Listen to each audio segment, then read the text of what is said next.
Hello good morning नमस्ते। आज मेरो विशेष दिन। आज मेरो 3 वर्षपछि सोचेको कुरा पुरा गर्दैछु, जसमा म आज काठमाडौँदेखि कैलाश मानसरोवरको यात्रा पुरा गर्नको लागि बिहान उठेर हातमुख धोएर रेडी भएर मेरो घरमा भएको मन्दिरलाई पूजा गरेर जल चढाएर अनि मेरो पितृहरूलाई पनि सम्झिएँ।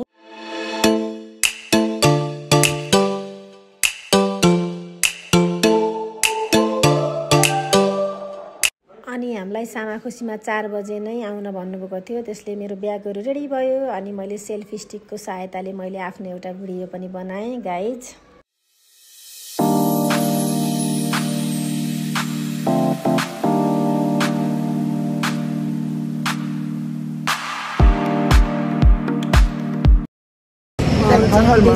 अस्ट्रेलियादेखि आउनुभएको फ्यामिली हुनुहुन्छ। उहाँहरू चाहिँ अस्ट्रेलियन, उहाँ चाहिँ सिस्टर हुनुहुन्छ मलेसियन। यो चाहिँ हामी जाने बस है, यसमा चढेर जाने सरर।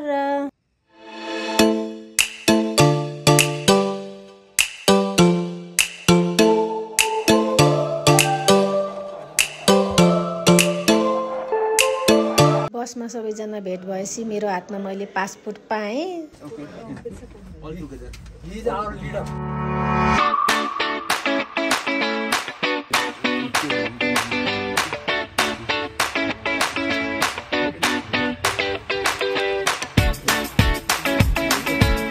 हामीले काठमाडौँ होलिडेमै पैसा साट्न दिएको थियो, चाइनिज एक्सचेन्ज पैसाहरू। उहाँले मलाई खाममा लिफाफामा हालेर दिनुभयो। यो मैले चाहिँ चाइनाको 2500 साटेको थिएँ।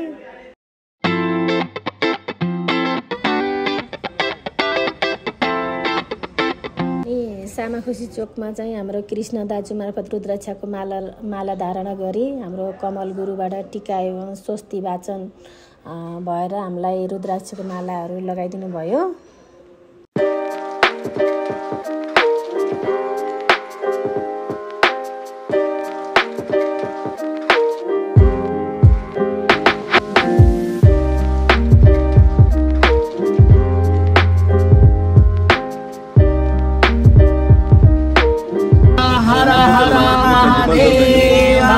शंकराभ्याम नमः।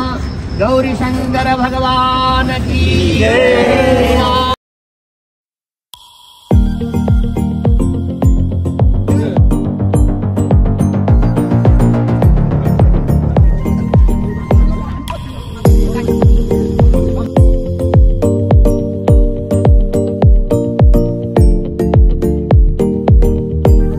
बसमा चढिसकेपछि हामीलाई कमल गुरुले टीका लगाइदिनु भयो अनि हाम्रो यात्रा त्यहाँदेखि सुरु भयो।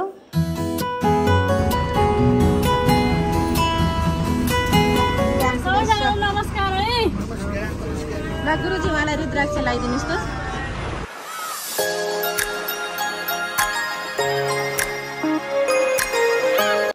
अनि सामाखुसीबाट हामी 5 बजे हाम्रो यात्रा गन्तव्य सुरु गऱ्यौँ, जसमा हामीले ग्र्यान्ड डिनर गएर दिपालाई रिसिभ गऱ्यौँ। अनि हाम्रो पुरै जम्मा हामी 19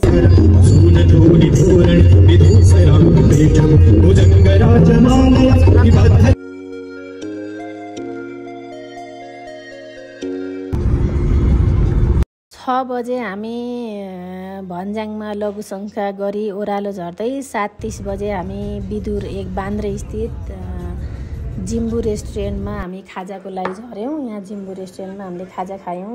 खाजामा पुरी तरकारी, आलु अनि चिया कफीहरू थियो।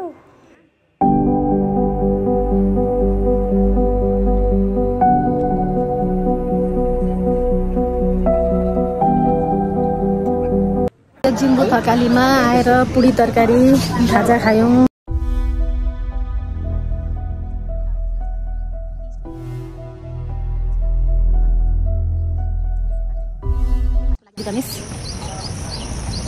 ल तिम्रो लागि फुल। हामी अहिले जिम्बुमा हामीले खाजा खाइसक्यौँ। खाजामा पुरी तरकारी थियो अनि चिया पनि साह्रै मिठो।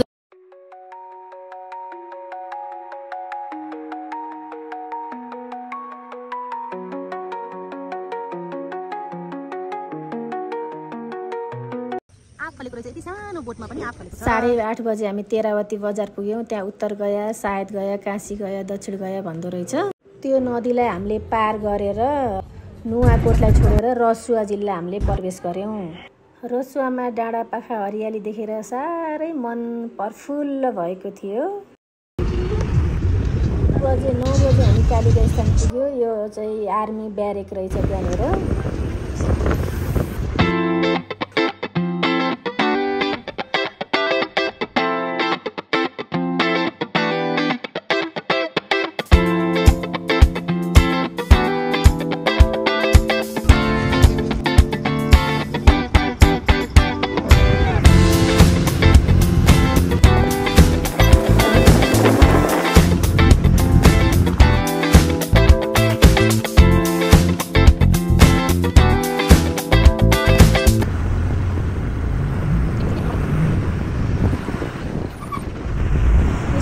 हामी 10:30 बजे बिहान लाङटाङ राष्ट्रिय निकुञ्जमा प्रवेश गरेर धुन्ची हुँदै अगाडि बढ्यौँ। हाम्रो यात्रा चाहिँ माथि त्यो गोसाइकुण्ड जाने ठडिने बाटोलाई छाडेर स्याफ्रुबेसीको ओह्रालो लाग्यौँ। यो माथि जाने बाटो छ नि, यो गोसाइकुण्ड प्रवेश अरे, यहाँदेखि गोसाइकुण्ड जाने बाटो। अनि हामी त्यहाँबाट ओह्रालो हुँदै यो बाटो पार गर्दै यो बाटो हुँदै जाने हो। यहाँ तिर्सुली नदी हुँदै खोला झर्ना, एकदमै अप्ठ्यारो बाटो थियो गाइस। हेर्नु कति अप्ठ्यारो बाटो। गाडी त एकफेर त कस्तो ढिक्कैमा गएको गाडी, कस्तो डर लाग्यो। ढिक साइडतिर म बसेको थिएँ, साह्रै डर लाग्ने बाटो रहेछ। भिरै भिरको बाटो। ल हेर्नु त बाटो कस्तो अप्ठ्यारो, गाडी जाँदा ल हेर्नु कस्तो अप्ठ्यारो।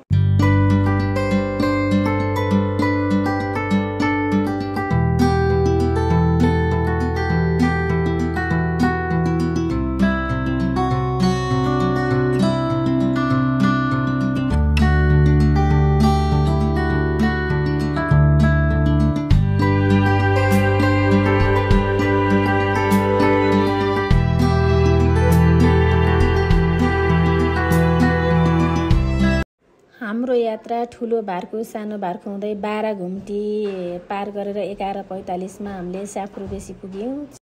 स्याफ्रुबेसीबाट हामीले भोटेकोसी तरेर भोटेकोसीको तिरैतिर अगाडि बढ्यो हाम्रो यात्रा चाहिँ। कुलुङ पुल हुँदै अगाडि गइसकेपछि 12:30 बजे हाम्रो गाडी जाममा पर्यो। हामी 45 मिनट जति जाममा परेपछि 1:05 जाँदा जाम खुलेर हामी यो खाना खाने ठाउँमा पुग्यौँ। हाम्रो Dipashree Niraula fit and fine हुनुहुन्छ। अनि हामी चाहिँ अब लन्चको लागि बल्ल हामी कहाँनिर आयो, टिमुरी भन्ने ठाउँमा नाका हो कि क्या हो, त्यहाँ आयो खानाको लागि लन्चको लागि टिमुरे नाका होला। यो चाहिँ रसुवागढी।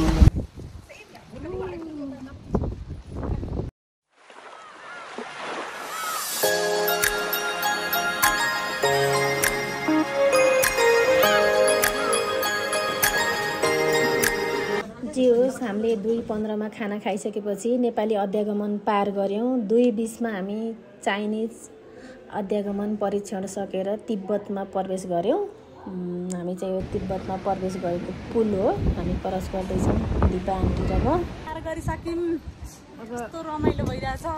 हेलो हामीलाई चाहिँ चाइनिजले पुरा व्हाइट खादा लगाएर यहाँ अब हामीलाई चाइनामा सम्मानपूर्वक व्हाइट खादा लगाएको छ। व्हाइट कलर के हजुरले थाहा छ? जिन टक्क लगाएर चाइनामा आएको छ अहिले। सम्मान पाइन्छ चाइनामा, नेपालमा नभए पनि चाइनाले चाहिँ खादा लगाइदियो। है ल, चाइनामा चाइनिज गाइड दावा बुटीले हामीलाई चाहिँ स्वागत गर्नुभयो, चक्लेट पनि दिनुभयो। ल चक्लेट पनि आयो ल, चाइनिज चक्लेट।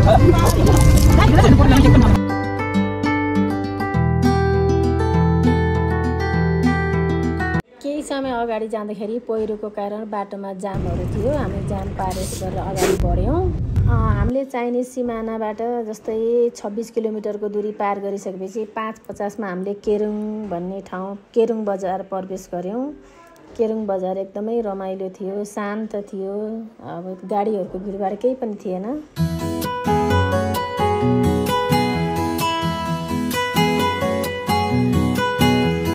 यो चाहिँ केरुङमा हामी बस्ने होटल, यसको यो चाहिँ गोल्डन रिजोर्ट हो। यसमा हामीले चेकिङ गरिसकेपछि हामी रुममा प्रवेश गऱ्यौँ दिपा र म। ल अब सीता यहाँ सुत्ने, म त्यहाँ सुत्ने, दिपा त्यहाँ सुत्ने, तर हामी सँगै पनि सुत्न सक्छौँ। तिमीलाई कस्तो लागिरहेछ दिपा आन्टी? त कस्तो रमाइलो लाग्छ। तर हेर्नु नि मान्छे छैनन् है। विदेश भनेको विदेश हुँदो रहेछ, कति सफा, गाडी नै गाडी छ, मान्छे कोही देखिँदैनन्। कस्तो आनन्द छ, कति सफा छ, कति स्वच्छ। अहिले आउँदो बित्तिकै हामीले चाहिँ ग्रिन टी लियो होइन। अनि हाम्रो बेडहरू हाम्रो बेडरुम यो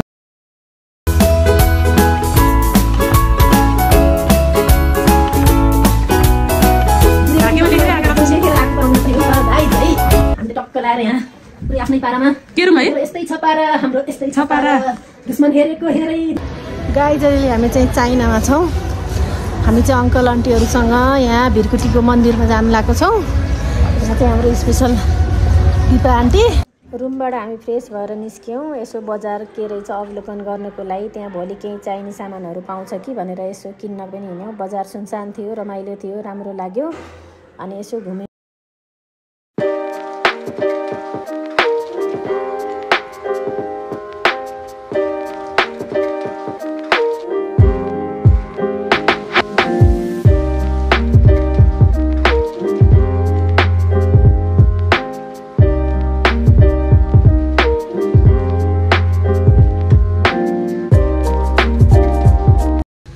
हामी चाहिँ अहिले चाइनामा डिपार्टमेन्ट स्टोरमा आएको छौँ अब के पाउँछ सपिङ गर्न भन्न मिल्दैन ढेबा मरु घुम्न बजारको परिक्रमा गरिसकेपछि त्यहाँ एउटा भिरकुटी मन्दिर रहेछ त्यहाँ सधैँ भइरहने नृत्यमा त्यहाँका स्थानीयहरूले आफ्नो संस्कार अनुसार नृत्यहरू देखाउनु रहेछ त्यसमा पनि हामी यसो अवलोकन गऱ्यौँ हेऱ्यौँ रमाइलो लाग्यौँ त्यहाँको नाचहरू पनि राम्रो लाग्यो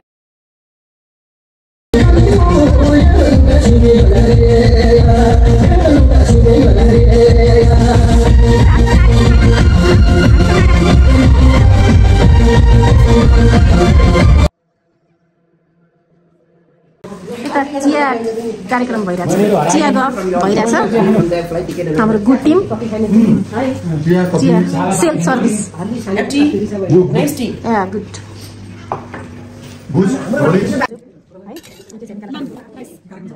वाउ चाइनाको भात ल यो चाहिँ रोटी